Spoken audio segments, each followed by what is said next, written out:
სად დაიწყო იაკუძა და იაპონური მაფია იაპონიაში? 1960-იან წლებში შეერთებული შტატების ხელისუფლებამ შენიშნა უცნაური კრიმინალური ჯგუფი, რომელიც იაპონიიდან მოდიოდა. ამ ჯგუფის წევრებს დიდი ტატუები ჰქონდათ და ზოგიერთს თითის ნაწილი მოკვეთილი ჰქონდა. ამ ჯგუფს იაკუძა ეწოდება. ეს უბრალოდ ბანდა არ არის. სიტყვა იაკუძა იაპონიაში ბევრ ორგანიზებულ კრიმინალურ ჯგუფს აღნიშნავს. იაპონელი პოლიციელები მათ უფრო ხშირად ბორიოკუდანს უწოდებენ. 1963 წელს ბორიოკუდანის წევრებისა და ასოცირებულთა რაოდენობა იაპონიაში დაახლოებით 184,000 აღწევდა. სხვადასხვა იაკუძას ჯგუფები ფულს შეულობენ არალეგალური აზარტული თამაშებით, გამოძალვით, ნარკოტიკებითა და სხვა დანაშაულებით. ზოგჯერ ისინი ლეგალურ ბიზნესში შედიან, რათა დაფარონ თავიანთი ფულის წყარო. ეხლა კი მოდი ვნახოთ კითხვა.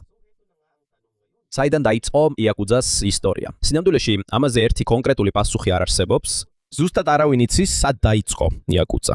არსებობს ამბები, რომ ისინი ყოფილ სამურაებთან ან ხალხის დამცველ ჯგუფებთან არიან დაკავშირებულნი, თუმცა ისტორიის მიხედვით მათ კავშირი აქვთ ორ ჯგუფთან, ბაკუტოსა და ტეკიასთან. ბაკუტო იყო არალეგალი აზარტული მოთამაშეების ჯგუფები. ისინი ორგანიზებდნენ თამაშებს და ფულს შეულობდნენ მოთამაშეებისგან. სიტყვა იაკუძას წარმოშობასაც ხშირად სწორედ ამას უკავშირებენ. არსებობს ძველი იაპონური ბანკოს თამაში, რომელსაც ოიჩოკაბუ ეწოდება. ერთ კომბინაციაში 8, 9 და 3 შეიძლება წაიკითხოს როგორც იაკუძა. ეს კომბინაცია თამაში არანაირ მნიშვნელობას არ წარმოადგენს. ამიტომ მოგვიანებით სიტყვა იაკუძა გამოიყენეს კრიმინალურ ჯგუფებში შემავალი ადამიანების აღსანიშნავად. მაგრამ ზუსტად არ არის ცნობილი მხოლოდ ეს თუ იყო სახელის წარმოშობის მიზეზი. მეორე მნიშვნელოვანი ჯგუფი იყო ტეკია. ტეკია არის ქუჩის მოვაჭრეები, რომლებიც ფესტივალებზე, ბაზრებზე და სხვა ხალხმრავალ ადგილებში ვაჭრობენ. მათ საკუთარი ტერიტორია და ლიდერი ჰყავდათ. არსებობდნენ ტეკიას ჯგუფებიც, რომლებიც თავიანთი ტერიტორიისა და ბიზნესის კონტროლისთვის მუხარასა და ძალადობას იყენებდნენ. დროთა განმავლობაში ეს ჯგუფები უფრო ორგანიზებულები გახდნენ. მათ მკაფიო იერარქია, ანუ ძალაუფლების თანმიმდევრობა ჩამოუყალიბდათ. ზედა საფეხურზე იყო ბოსი, მის ქვემოთ იყვნენ წევრები, რომლებიც მის ბრძანებებს ასრულებდნენ. აქ მნიშვნელოვანი გახდა ურთიერთობა, რომელსაც ოიაბუნ კობუნი ეწოდება. ოიაბუნი ჯგუფის ლიდერი, ანუ თითქოს მშობელია. ობუნი კი ის წევრია, რომელიც მის ქვემოთაა. სისტემა მარტივია. ოიაბუნი კობუნს იცავს, ეხმარება და კავშირებს აძლევს. ამის სანაცვლოდ კობუნისგან ერთგულებას ელიან ოიაბუნის მიმართ. ისინი თითქოს საკუთარ ოჯახს ქმნიან, მიუხედავად იმისა, რომ სინამდვილეში ნათესავები არ არიან. ასეთი ურთიერთობა იაკუძას ორგანიზაციის მნიშვნელოვანი ნაწილი გახდა. ისინი ასევე იყენებენ ისეთ სიტყვებს, როგორიცაა მშობელი, შვილი და უფროსი ძმა, რათა აჩვენონ, ვინ არის ჯგუფში უფროსი. იაკუზას შიგნით ერთგულება ძალიან მნიშვნელოვანია. თუ რომელიმე წევრი შეცდომას დაუშვებს, ან ჯგუფს შეარცხვენს თავისი ქმედებით, მას შეიძლება დასაჯონ. აქედან მოდის იაკუზას ერთ-ერთი ყველაზე ცნობილი სიმბოლო, იუბიცუმე. ეს არის საკუთარი თითის ნაწილის მოკვეთა, როგორც ბოდიშის მოხდის, ან მუნდანიების გამოხატვის გზა წევრის მხრიდან. არ ყველა იაკუზა აკეთებს ამას, მაგრამ ეს გახდა ცნობილი ტრადიცია ზოგიერთ ჯგუფში. იგივე ეხება ტატუებსაც. ბევრი იაკუზას წევრს აქვს დიდი და დეტალური ტატუები სხეულზე, მაგრამ ეს არ ნიშნავს, რომ ყველა იაპონელი, ვისაც ტატუ აქვს, იაკუზა. იაპონიაში ტატუებსა და ორგანიზებულ დანაშაულს შორის ძლიერი კავშირი სწორედ იაკუზას გრძელი ისტორიის გამო ჩამოყალიბდა. დროის განმავლობაში ყოფილი აზარტული თამაშების მოთამაშეთა ჯგუფები, ქუჩის მოვაჭრეები და სხვა კრიმინალური ბანდები გადაიქცნენ უფრო დიდ ორგანიზებულ დანაშაულებრივ ჯგუფებად. მეორე მსოფლიო ომის შემდეგ ისინი კიდევ უფრო გაიზარდნენ, რადგან იაპონიის ეკონომიკა მაშინ არეულ და სუსტი იყო. იქედან დაიწყება პერიოდი, როდესაც იაკუძა გახდება ერთ-ერთი ყველაზე დიდი და ყველაზე ორგანიზებული კრიმინალური ქსელი იაპონიაში. ამის მიუხედავად, როცა იაკუძა იზრდებოდა, სიმბოლოები და წესები, რომლებიც აჩვენებდა ნამდვილად იყო თუ არა ვინმე ჯგუფის წევრი, ძალიან მნიშვნელოვანი გახდა. ერთ-ერთი ყველაზე ცნობილი სიმბოლოა დიდი ტატუ სხეულზე. თუმცა სინამდვილეში ტატუ იაპონიაში იაკუძაზე უფრო ძველია. იაპონიის ისტორიის გარკვეულ პერიოდში ტატუს იყენებდნენ როგორც სასჯელს დამნაშავეებისთვის. სხეულზე ნიშნებს უსვამდნენ, რათა ადვილად ეცნოთ, რომ ისინი დანაშაულისთვის იყვნენ მსჯავრდებულები. არსებობდა ტატუს სხვა ტიპებიც, რომლებიც ხელოვნებისა და დეკორაციის მიზნით კეთდებოდა. დროთა განმავლობაში დიზაინები უფრო დეტალური გახდა. არის დრაკონი, ვეფხვი, ყვავილები, პეიზაჟები და სხვა გამოსახულებები, რომლებიც იაპონურ კულტურას ასახავს. ამიტომ მოგვიანებით დიდი ტატუებიც პოპულარული გახდა ზოგიერთი აზარტული მოთამაშესა და კრიმინალურ ჯგუფებში. იაკუძაშიც სრული სხეულის ტატუ გახდა ჯგუფის წევრობის სიმბოლო. ასეთი ტატუს გაკეთება მასში რთული და მტკივნეული იყო. ტრადიციულად ეს ტატუები ხელით და ნემსით კეთდებოდა. მელანი ნელ-ნელა შეჰყავდათ კანში. ამიტომ დიდი ტატუს დასრულებას ძალიან დიდი დრო სჭირდებოდა. ამიტომ ეს სტატუ ასევე სიმტკიცისა და ერთგულების სიმბოლოდ იქცა წევრებისთვის. თუმცა ყველა იაკუძას არ აქვს სტატუ და არც იმას ნიშნავს, რომ იაპონელს, რომელსაც სტატუ აქვს, აუცილებლად იაკუძაა. მიუხედავად ამისა, იაპონიაში სტატუსსა და ორგანიზებულ დანაშაულს შორის ძალიან ძლიერი კავშირი ჩამოყალიბდა. ამიტომ დღემდე იაპონიაში ზოგიერთი საჯარო აბანო, სპორტული დარბაზი და სხვა დაწესებულება კრძალავს ან ზღუდავს იმ ადამიანების შესვლას, რომლებსაც ხილული სტატუ აქვთ. სტატუს გარდა კიდევ ერთი ტრადიცია არსებობს, რომელიც უფრო მეტად უკავშირდება იაკუძას, ეს არის იუბიცუმე. როგორც უკვე ვთქვი, იუბიცუმე ნიშნავს საკუთარი პატარა თითის ნაწილის მოკვეთას, როგორც ბოდიშის მოხდას, როდესაც წევრი სერიოზულ შეცდომას დაუშვებს. არსებობს ძველი ახსნა, თუ რატომ გამოიყენება პატარა თითი. იმ დროს, როდესაც მთავარი იარაღი მახვილი იყო, პატარა თითი მნიშვნელოვანია მახვილის მტკიცე დაჭერისთვის. როდესაც თითის ნაწილი აკლდება, ადამიანის ჭერის ძალა სუსტდება. ამის გამო მას უფრო მეტად სჭირდება თავისი ბოსისა და ჯგუფის დაცვა. იაკუძაში მოჭრილი თითის ნაწილი შეიძლება ბოსს გადაეცეს სინანულის ნიშნად. ამიტომ თუ შეცდომა განმეორდება, შეიძლება კიდევ ერთხელ მოხდეს იუბიცუმე. მაგრამ დროთა განმავლობაში ეს ქმედება უფრო იშვიათი გახდა. თუმცა ბევრი იაკუძას ჯგუფში მკაცრი წესებიც არსებობს.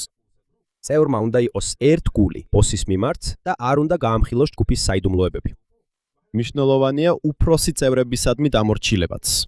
როდესაც იაკუძაში ახალი ხარ, შენი პოზიცია დაბალია და უნდა დაემორჩილო უფროსი წევრების ბრძანებებს. შეგიძლია ჯერ მარტივი სამუშაოები შეასრულო უფროსი წევრისთვის. ეს შეიძლება იყოს დასუფთავება, ნივთების მოწესრიგება, შეტყობინებების მიტანა და სხვა დავალებები. მისი მიზანია აჩვენოს, რამდენად ერთგულია ის ჯგუფის მიმართ. მაშინ ახალი წევრის მისაღებად ოფიციალური ცერემონიაც ტარდებოდა. ცერემონიის ერთ-ერთი მნიშვნელოვანი ნაწილი იყო ერთდროულად საკეს დალევა. ეს არის იაპონური ალკოჰოლური სასმელი, რომელიც ბრინჯისგან მზადდება. ამას დალევდნენ ბოსი და ახალი წევრი. ცერემონიას სიმბოლოა იმისა, რომ მას უკვე იღებენ მათ ეგრეთ წოდებული ოჯახში. თუმცა თუ წესების დარღვევა სერიოზულია, წევრს შეიძლება დასაჯონ. იუბიცუმეს გარდა მას შეიძლება ჯგუფიდანაც გააძევონ. თუ წევრს საბოლოოდ უარყოფენ, ამის შესახებ შეიძლება აცნობონ სხვა იაკუძას ორგანიზაციებს, რათა მას გაუჭირდეს სხვა კლანში გაწევრიანება. ამის მიუხედავად დაუბრუნდეთ იმ დროს, როდესაც ბანდებს პოლიტიკასთან კავშირი გაუჩნდათ. 1868 წელს დაიწყო მეიძის ეპოქა. აქ დაიწყო იაპონიის მთავრობის, სამხედრო ძალისა და ეკონომიკის მოდერნიზაცია. აშენდა მეტი ქარხანა, რკინი გზა და თანამედროვე ბიზნესი. ქალაქებიც გაიზარდა და ახალი შემოსავლის წყაროებიც გაჩნდა. ამის გამო კრიმინალურმა ჯგუფებმაც უნდა მოერგონ ახალ რეალობას. აღარ იყო საკმარისი ძველი შემოსავალი ქუჩის აზარტული თამაშებიდან და მცირე ბიზნესებიდან. რადგან იაპონია უფრო თანამედროვე გახდა, გამვცოდა ის ბიზნესები, რომლებშიც ბანდებს შეეძლოთ ჩართვა. ისინი აღარ იღებდნენ შემოსავალს მხოლოდ. ზოგიერთი მათგანი ასევე შევიდა გასართობ შრომის, ბაზრებისა და სხვა ბიზნესებში. როდესაც მათი ბიზნესი იზრდებოდა, ზოგიერთი კრიმინალური ჯგუფი დაიწყო კავშირების დამყარება ბიზნესმენებთან და პოლიტიკოსებთან. ამ პერიოდის ერთ-ერთი მნიშვნელოვანი ადამიანი იყო მიცურუ ტოიამა. ტოიამა იყო ნაციონალისტი აქტივისტი ფუკუოკადან და სამურაის ოჯახიდან მოდიოდა. ის პოლიტიკაში აქტიური გახდა მას შემდეგ, რაც იაპონიაში ძველი ფეოდალური სისტემა დასრულდა. 1891 წელს მან ხელი შეუწყო ჰენიო ჰენიოშას, ანუ ბნელი ოკეანის საზოგადოების ჩამოყალიბებას. ეს იყო ნაციონალისტური ჯგუფი, რომელიც იაპონიის გაძლიერებასა და მისი გავლენის აზიის სხვა ნაწილებში გაფართოებას ისახავდა მიზნად. აქ ასევე იყვნენ წევრები, რომლებიც დაკავშირებულნი იყვნენ კრიმინალურ სამყაროსთან. ამის გამო ზოგიერთი ბანდის ნაციონალისტური ჯგუფისა და პოლიტიკოსის შორის უფრო მკაფიო კავშირები ჩამოყალიბდა. არსებობენ პოლიტიკოსები და ბიზნესმენები, რომლებიც ბანდებს იყენებენ შეხვედრების დასაცავად, მოწინააღმდეგეების შესაშინებლად ან შრომით კონფლიქტებში ჩასარევად. მეორე მხრივ ბანდებიც სარგებლობენ ამით, რადგან იღებენ დაცვას და კავშირებს გავლენიან ადამიანებთან. დროის გასვლასთან ერთად ორგანიზებულ დანაშაულსა და ბიზნესსა და პოლიტიკას შორის ურთიერთობა უფრო ღრმავდებოდა. სწორედ აქ დაიწყო იაკუძას ცვლილება. ადგილობრივი აზარტული თამაშების მოთამაშეებისა და ქუჩის მოვაჭრეების ჯგუფებიდან ისინი გადაიქცნენ უფრო დიდ ორგანიზაციებად, რომლებსაც კავშირები ჰქონდათ ბიზნესსა და პოლიტიკაში. მე-20 საუკუნის დასაწყისში მათი გავლენა იაპონიაში კიდევ უფრო გაიზარდა. და მე-20 საუკუნის დასაწყისში იაპონიაში კრიმინალური ჯგუფები კიდევ უფრო გამრავლდნენ და გაიზარდნენ. ერთ-ერთი ყველაზე მნიშვნელოვანი იაკუძას ჯგუფია ჯგუფია იამაგუჩი გუმი, რომელიც 1915 წელს იაპონიის ქალაქ კობეში დაარსდა. თავდაპირველად ეს პატარა ჯგუფი იყო, რომელიც კობეს სპორტის მუშებთან იყო დაკავშირებული, მაგრამ დროთა განმავლობაში ის სწრაფად გაიზარდა და გახდა ერთ-ერთი ყველაზე ძლიერი იაკუძას ორგანიზაცია იაპონიაში. მისი ერთ-ერთი ყველაზე მნიშვნელოვანი ლიდერი იყო კაძუო ტაოკა. ტაოკა ბოსი გახდა მეორე მსოფლიო ომის შემდეგ. მისი ხელმძღვანელობით იამაგუჩი გუმიმ გააფართოვა თავისი ოპერაციები იაპონიის მრავალ რეგიონში. მაგრამ სანამ ჯგუფი საბოლოოდ გაძლიერდებოდა, იაპონიამ ჯერ განიცადა ყველაზე დიდი ცვლილება თავის თანამედროვე ისტორიაში. 1951 წელს იაპონია ომში შევიდა შეერთებული შტატებისა და სხვა მოკავშირე ქვეყნების წინააღმდეგ. თითქმის 4 წლიანი ბრძოლის შემდეგ იაპონია დამარცხდა. 1945 წლის აგვისტოში ატომური ბომბი ჩამოაგდეს ჰიროშიმასა და ნაგასაკიზე. საბჭოთა კავშირიც ომში შევიდა იაპონიის წინააღმდეგ. 1945 წლის 2 სექტემბერს იაპონიამ ოფიციალურად დანებდა. ამის შემდეგ იაპონია დაიკავა მოკავშირე ძალებმა, რომელსაც ხელმძღვანელობდა შეერთებული შტატები. ბევრი ქალაქი განადგურებული იყო და ეკონომიკა სუსტი. საკვებიც და ბევრი ძირითადი პროდუქტი არ ყოფნიდათ, რადგან ლეგალური მიწოდება არასაკმარისი იყო, შავი ბაზარი სწრაფად გაიზარდა. შავი ბაზარი არის არალეგალური ვაჭრობა საკვები კვებით და სხვა პროდუქტებით, რომლებიც ჩვეულებრივ მაღაზიებში ძნელად ხელმისაწვდომია. აქ დიდი შესაძლებლობა დაინახეს კრიმინალურმა ჯგუფებმა. ბევრი იაკუძა გამდიდრდა შავი ბაზრების, აზარტული თამაშებისა და სხვა არალეგალური ბიზნესების კონტროლით. ომის შემდგომი შავი ბაზრის დიდი ნაწილი ასევე იმართებოდა სხვადასხვა გამყიდველის, ბანდისა და ჩვეულებრივი ადამიანების მიერ, რომლებიც გადარჩენის გზებს ეძებდნენ. ამერიკული ოკუპაციის გაგრძელებისას პოლიტიკაში ახალი პრობლემა გაჩნდა. იმ დროს უკვე იწყებოდა ცივი ომი. შეერთებული შტატები შეშფოთებული იყო, რომ იაპონიაში კომუნიზმი შეიძლება გაძლიერებულიყო. ამიტომ ამერიკელი ოფიციალური პირები დაინტერესდნენ ქვეყნის ძლიერ ანტიკომუნისტურ ფიგურებით. ერთ-ერთი მათგანი იყო იოშიო კოდამა. კოდამა იყო იაპონელი ულტრანაციონალისტი, რომელსაც ძლიერი კავშირები ჰქონდა პოლიტიკასა და კრიმინალურ სამყაროსთან.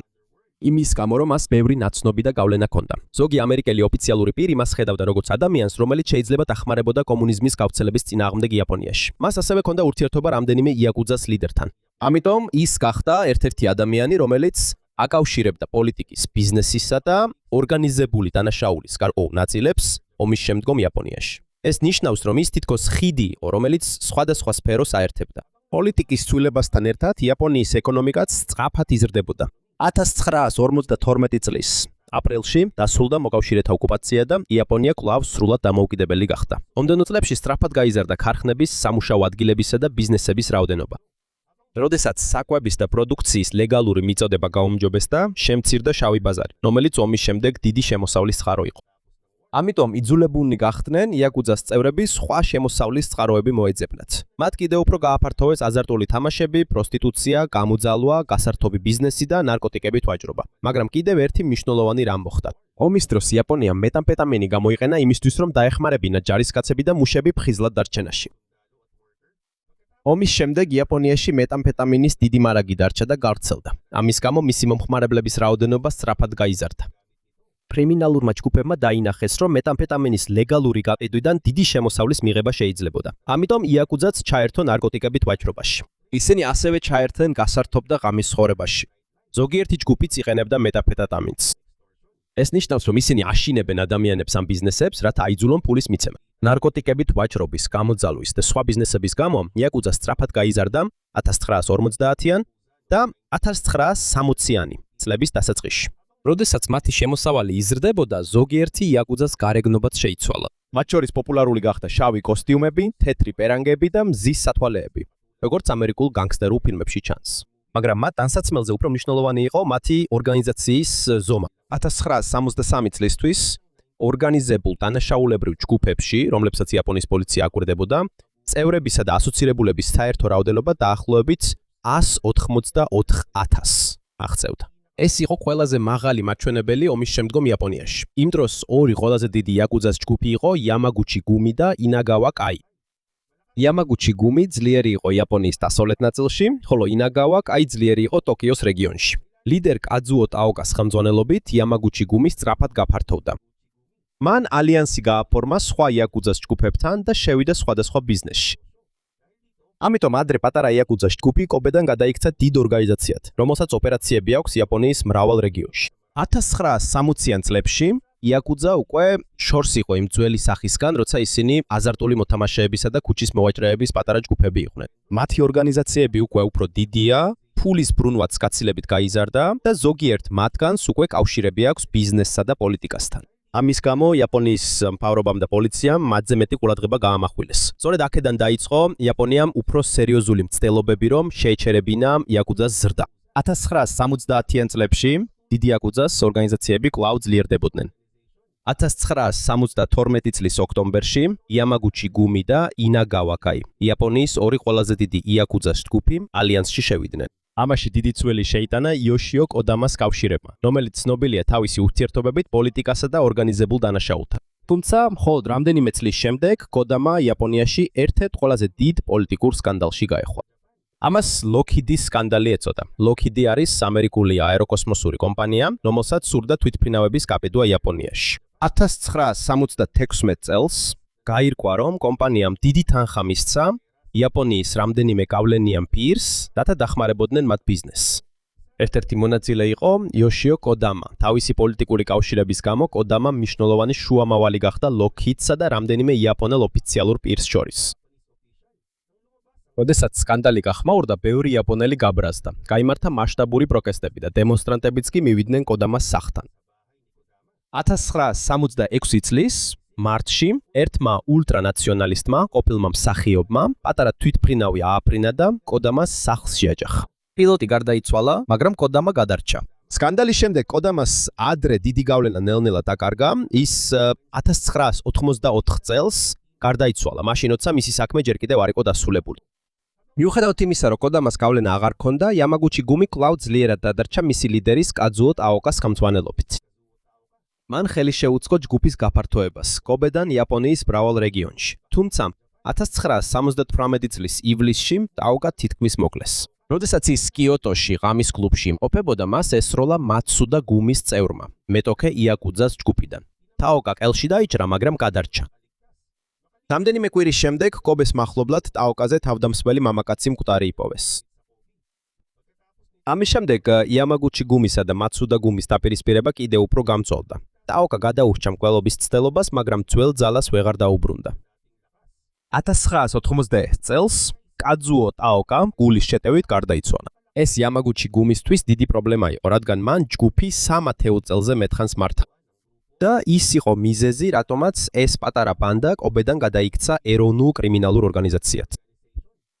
მისი გარდაცვალების შემდეგ ახალი ბოსი მკაფიოდ გამოკვეთილი არ იყო. მოსაოდნელი მემკვიდრე იყო კინიჩი იამამოტო, იამაგუჩი გუმის ერთ-ერთი მაღალი რანგის ლიდერი. მაგრამ იამამოტოც მოკლე დროში გარდაიცვალა. ამის გამო დროებით მნიშვნელოვანი გახდა ფუმიკო ტაოკას, კაძუო ტაოკას ცოლის როლი. ფუმიკო დაეხმარა ორგანიზაციის მთლიანობის შენარჩუნებას, სანამ ისინი ახალ მუდმივ ლიდერს ეძებდნენ. 1984 წელს მასაჰისა ტაკინაკა აირჩიეს იამაგუჩი გუმის ახალ ბოსად. მაგრამ ყველა უფროსი წევრი არ დაეთანხმა. ზოგი მათგანი გამოეყო და მათ შექმნეს საკუთარი ჯგუფი, რომელსაც იჩიგუმი დაარქვეს. აქ დაიწყო ახალი დიდი კონფლიქტი იაპონური კრიმინალური სამყაროს შიგნით. 1985 წელს ტატინაკა იჩივაკაის წევრებმა მოკლეს. მისი მკვლელობა გახდა იამაიჩის ომის დასაწყისი. ეს იყო დიდი ბანდების ომი, რომელიც რამდენიმე წელი გაგრძელდა და ასობით ძალადობრივი ინციდენტი გამოიწვია. იმ დროს, როცა იამაგუჩი გუმიში არეულობა იყო, სხვა დიდი იაკუძას ორგანიზაციები აგრძელებდნენ გაძლიერებას. ერთ-ერთი მათგანი იყო სუმიოში კაი, რომელიც ტოკიოში იყო დაფუძნებული. მისი სტრუქტურა განსხვავდებოდა იამაგუჩი გუმისგან. იამაგუჩი გუმიში თავარი ბოსის ძალაუფლება უფრო მკაფიო იყო. სუმიოში კაიში ეს უფრო ფედერაციის მსგავსია, რომელიც ბევრ ბანდას აერთიანებს. თითოეული ჯგუფის ლიდერს უფრო მეტი დამოუკიდებლობა აქვს. ამიტომ 1980-იან წლებში სამი სახელი გახდა ყველაზე მნიშვნელოვანი იაპონურ ორგანიზებულ დანაშაულში. იამაგუჩი გუმი, ინაგავა კაი და სუმიოში კაი. მაგრამ ამ ჯგუფების ზრდასთან ერთად პოლიციისა და იაპონური იამაიჩის მხრიდან ზეწოლაც ძლიერდებოდა. ჯერ კიდევ 1960-იან წლებში პოლიციამ დაიწყო მასშტაბური რეიდები იაკუზას წინააღმდეგ. ბევრი პატარა ბანდა გაქრა, მაგრამ ამას მოჰყვა მოულოდნელი შედეგი. ორგანიზებული დანაშაულის სრულად გაქრობის ნაცვლად, ბევრი პატარა ბანდის წევრი უფრო დიდ ორგანიზაციებში გადავიდა. ამიტომ კიდევ უფრო დომინანტური გახდა იამაგუჩი გუმი, ინაგავა კაი და სუმიოში კაი. 1980-იან წლებში იაკუძა უკვე აღარ იყო უბრალო ქუჩის ბანდა. მათ დიდი ფული ჰქონდათ. ჰქონდათ ლეგალური და არალეგალური ბიზნესი. ზოგიერთ პოლიტიკასა და ბიზნესთან კავშირებიც ჰქონდა. და არსებობდა დიდი ორგანიზაციები, რომლებსაც შეეძლოთ იაპონიის ბევრ ნაწილში ემოქმედათ. მაგრამ რაც უფრო იზრდებოდა მათი ძალაუფლება, იაპონიის მთავრობას უფრო და უფრო უჭირდა მათი უგულებელყოფა. 1980-იან წლებში იაკუძა იაპონიისთვის კიდევ უფრო დიდ პრობლემად იქცა. ერთ-ერთი მიზეზი იყო ზოგიერთი იაკუძას ჯგუფისა და პოლიციის ოფიცრების უცნაური ურთიერთობა. ხანდახან პოლიცია ზუსტად იცოდა, ვინ იყვნენ იაკუძას ლიდერები და სამ მდებარეობდა მათი ოფისი. ზოგიერთი პოლიციის ოფიცერი ირებდა ქთამს, ან აწვდიდა ინფორმაციას სხვა ბანდებს. ამის გამო ზოგიერთი რეიდი ნაკლებად ეფექტური იყო. ზოგი ბანდის წევრი ახერხებდა გაქცევას ან მალავდა მტკიცებულებებს პოლიციის მისვლამდე. მაგრამ ეს არ ნიშნავს, რომ მთელი იაპონიის პოლიცია იაკუზას ხარესა. ბევრი პოლიციის ოფიცერი აქტიურად ებრძვის ორგანიზებულ დანაშაულს. 1980-იანი წლების დასაწყისში დიდი კორუფციული სკანდალი გამოვლინდა. იყო პოლიციის ოფიცრები, რომლებიც დაადანაშაულეს ფულის მიღებაში, იმ პირობით, რომ არ იმოქმედებდნენ ზოგიერთი იაკუზას აქტივობის წინააღმდეგ. ამიტომ ბევრი ოფიცერი გამოიძიეს და დასაჯეს, მაგრამ უფრო დიდი ცვლილება მოხდა იაპონიის ეკონომიკაში. 1980-იანი წლების ბოლოს სწრაფად გაიზარდა აქციებისა და უძრავი ქონების ფასები. ამას იაპონური აქტივების ბუშტს უწოდებენ. ძალიან ძვირი იყო მიწა და უძრავი ქონება, განსაკუთრებით ტოკიოში. ბევრი ინვესტორი დიდ მოგებას იღებდა, რადგან ფასები მუდმივად იზრდებოდა. აქვე ჩაერთო იაკუძაც. ზოგიერთი ბანდა იყენებდა ფულს, რომელიც არალეგალური ბიზნესიდან ჰქონდა მიღებული უძრავი ქონების, აქციებისა და კომპანიების წილების შესაძენად. ზოგიერთი მათგანი ასევე შევიდა სამშენებლო, გასართობ და უძრავი ქონების სფეროში. მათი ლეგალური ინვესტიციები რო იზრდებოდა, ამავდროულად გრძელდებოდა არალეგალური შემოსავალი აზარტული თამაშებიდან, გამოძალვიდან, ნარკოტიკებიდან და პროსტიტუციიდან. ამ პერიოდში ერთ-ერთი ყველაზე გავლენიანი იაკუძას ლიდერი იყო სუსუმუ სუსი. ის გახდა ინაგავა-კაის ლიდერი, რომელიც ტოკიოს რეგიონში ერთ-ერთი ყველაზე დიდი იაკუძას ორგანიზაცია იყო. ის არ იყო ცნობილი ხმაურიანობით ან ძალადობის ხშირი გამოყენებით. მას უფრო მეტად უყვარდა ბიზნეს კონტაქტებისა და მოლაპარაკებების გამოყენება. ისი ხელმძღვანელობით ინაგავა-კაის ჩართულობა გაიზარდა უძრავ ქონებაში, ფინანსებსა და სხვა ბიზნესებში. უძრავი ქონებისა და აქციების ფასების სწრაფი ზრდის გამო, ზოგიერთი იაკუძას ჯგუფმა უზარმაზარი თანხა გამოიმუშავა, მაგრამ ეს კარგი დრო დიდხანს არ გაგრძელდა. 1990-იანი წლების დასაწყისში იაპონური აქტივების ბუშტი გასკდა, აქციებისა და უძრავი ქონების ფასები მკვეთრად დაეცა. ბევრი კომპანია და ინვესტორი გაკოტრდა, მათ შორის იყვნენ იაკუძასთან დაკავშირებული ბიზნესებიც. ბანკებსაც დიდი პრობლემა შეექმნათ. ბუშტის წლებში უამრავი სესხი გაიცა უძრავი ქონების უზრუნველყოფით.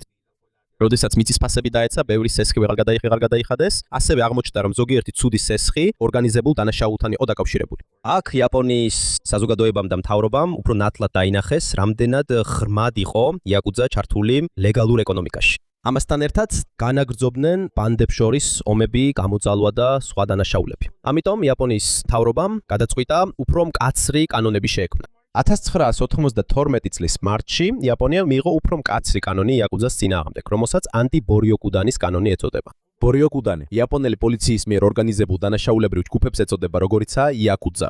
ამ კანონის მიხედვით უფრო ადვილი გახდა იმ ბანდების შეჩერება და გასამართლება, რომლებიც იყენებენ დაშინებას, გამოძალვას და იძულებით ფულის შეგროვებას.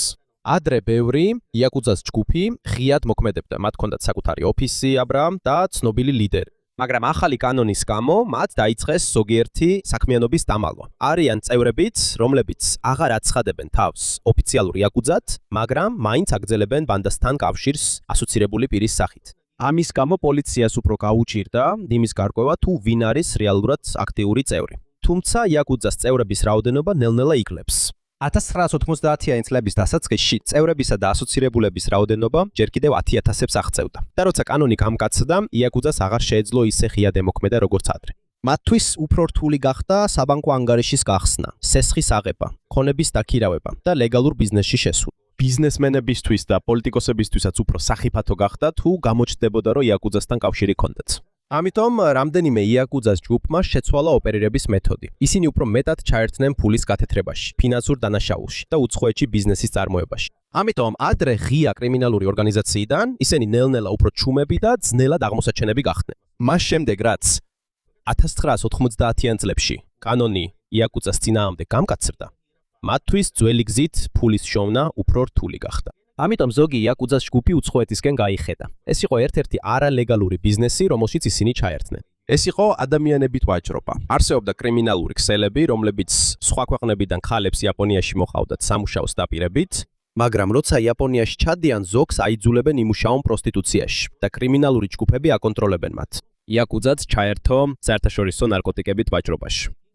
იაპონიაში დიდი ხანია პრობლემაა არალეგალური მეტამფეტამინი და არსებობს იაკუძას ჯგუფები, რომლებიც ჩართულნი არიან მის შემოტანასა და გაყიდვაში. როცა მათი ქსელი ფართოვდება, მათაც გაუჩნდათ კავშირები აზიის, ევროპის და ამერიკის სხვა კრიმინალურ ჯგუფებთან. შეერთებული შტატების მთავრობამ თავად აღიარა იაკუძა როგორც ტრანსნაციონალური კრიმინალური ორგანიზაცია, მათი ნარკოტიკებით ვაჭრობაში, ადამიანებით ვაჭრობაში, თაღლითობასა და ფულის გათეთრებაში ჩართულობის გამო. იაკუძას კავშირები ასევე არსებობს შეერთებულ შტატებში. მათ აქტივობას დიდი ხანია ამჩნევენ ჰავაიზე და ამერიკის დასავლეთ სანაპიროზე. შეერთებულ შტატებში მათ აქვთ საქმეები, რომლებიც დაკავშირებულია ნარკოტიკებით ვაჭრობასა და ფულის გათეთრებასთან. მაგრამ მაშინ, როცა იაკუძას ზოგიერთი ოპერაცია საერთაშორისო ხდება, იაპონიაში კი დიდი ცვლილებები ხდება. ნელ-ნელა ქრება ძველი კულტურა, სადაც უფროსისადმი მკაცრი ერთგულება იყო. უფრო მეტი წევრი დაინტერესდა ფულით, ვიდრე მათი კლანის ძველი ტრადიციებით. ამასთან ერთად, ბევრი ყოფილი იაკუძას ლიდერი ბერდება და ნაკლებია ახალგაზრდა იაპონელი, ვისაც სურს გაწევრიანება. მაგრამ მათი ყველაზე დიდი პრობლემა მთავრობის მუდმივი გამკაცრება. ანტიბორიოკუდანის კანონის შემდეგ იაპონიამ კიდევ უფრო მეტი გზა გამოიგონა, რათა იაკუძა ჩვეულებრივი ბიზნესისგან შორს დაეჭირა. მათთვის, როგორც ცნობილ იაკუძას წევრებისთვის, კიდევ უფრო გაჭირდა საბანკო ანგარიშის გახსნა, სესხის აღება, ბინის დაქირავება ან კონტრაქტის დადება რამდენიმე კომპანიასთან. არსებობს ბიზნესებიც, რომლებიც შეიძლება დაისაჯონ თუ შეგნებულად თანამშრომლობენ იაკუძასთან. ამის გამო ბანდებისთვის ბევრად უფრო რთული გახდა ლეგალური ეკონომიკის გამოყენება საკუთარი ორგანიზაციის მხარდასაჭერად. ზეწოლას მხოლოდ პოლიცია არ იყენებს. ბანკებმა, კომპანიებმა, ბინის მფლობელებმა და სხვა ბიზნესებმაც დაიწყეს უარის თქმა ტრანზაქციებზე იმ ადამიანებთან, რომლებსაც აშკარა კავშირი აქვთ იაკუძასთან. ნელ-ნელა უფრო და უფრო რთული გახდა ჩვეულებრივი ყოველდღიური ცხოვრება ოფიციალური ბანდის წევრებისთვის. ამას დიდი გავლენა აქვს რეკრუტირებას. იაკუძას აყვავების პერიოდში 1960-იანი წლების დასაწყისში მათი წევრების, წევრებისა და ასოცირებულების რაოდენობა 180,000 აჭარბებდა. მაგრამ 2005 წლიდან მათი რიცხვი მუდმივად იკლებს. იაპონიის ეროვნული პოლიციის სააგენტოს მიხედვით, 2024 წლის ბოლოსთვის მათი რაოდენობა ყველაზე დაბალ ნიშნულს მიაღწია, მას შემდეგ რაც 1992 წელს ანტიბორიოკუდანის კანონი ამოქმედდა. ეს ნიშნავს, რომ იაკუძა ახლა ძალიან შორსაა იმ მასშტაბისა და ძალისგან, რაც აყვავების პერიოდში ჰქონდა. მაგრამ ეს არ ნიშნავს, რომ ორგანიზებული დანაშაული იაპონიაში გაქა. მიუხედავად იმისა, რომ ტრადიციული იაკუძა სუსტება, ჩნდება სხვა კრიმინალური ქსელები, რომლებიც უფრო რთულად შესამჩნევია. მათ ყოველთვის არ აქვთ ოფიციალური ბანდის სახელი, მუდმივი ოფისი ან კაფეო იერარქია. ისინი უფრო ხშირად იყენებენ დროებით ჯგუფებს, ონლაინ კომუნიკაციას და ადამიანებს, რომლებიც ოფიციალური იაკუძას წევრები არ არიან. ამიტომ იაპონიის პოლიციის პრობლემაც შეიცვალა. ადრე მათ ხშირად იცოდნენ, ვინ იყო ბოსი, სად იყო ოფისი და რომელი ბანდა იყო პასუხისგებელი. ეხლა კი ხშირად უფრო რთულია იმის გარკვევა, თუ ვინ დგას კრიმინალური ოპერაციის უკან.